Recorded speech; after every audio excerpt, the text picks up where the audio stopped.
Hello, good day sa inyong lahat. Sa bidyong ito, ay tuturuan ko kayo, kung paano kumuha ng sound effects, na magagamit natin, sa ating pag-e-edit ng mga video.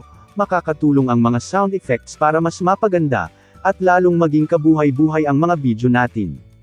Ganitong mga sound effects.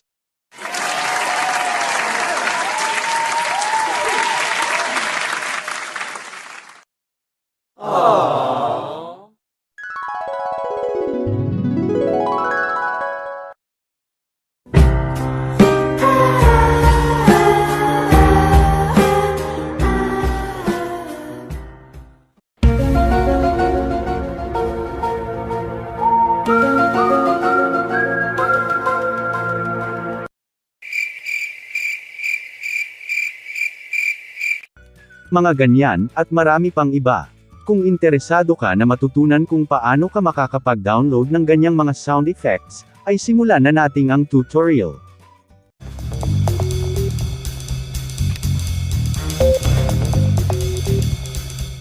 Nandito na tayo sa home screen ng ating cellphone. Buksan natin ang ating YouTube application. I-click ang search bar sa taas, at i-type ang sound effects na gusto nating hanapin. For example, i-type natin ang sound effects laugh.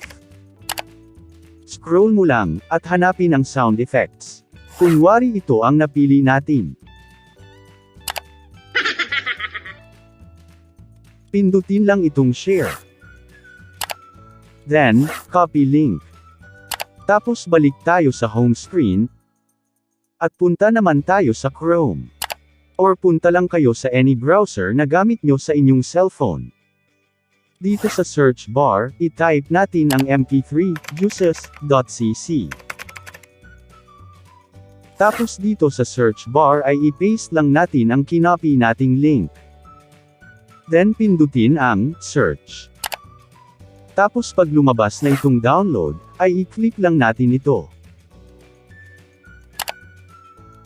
Pag lumabas na ito, ibig sabihin ay pumasok na ito sa ating download folder. Punta tayo sa ating file manager. Then, phone storage. Tapos hanapin ang download folder.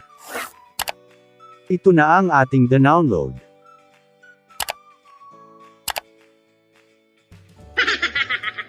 Ganun lang kadali mag-download ng sound effects. Mayroon nga pala akong dalawang mahalagang tips para sa'yo. Unang tips, timing. Maganda na nasa tamang tempo natin, mailagay ang sound effects, upang maging swak ito sa video. Ito ang example video. Binilugan ko ng green, ang tawa na sound effects, na nilagay ko. Dito nga po. Opo. Opo. Saan po? Opo. Wag naman po. Bata pa po yan eh. Wag po, wag po, wag po. Opo, wag po, opo, opo. Opo, wag po, wag. Maawan mo kayo sa kanila. Opo, opo, opo. Ano raw sabi? Wrong number. Langya ka?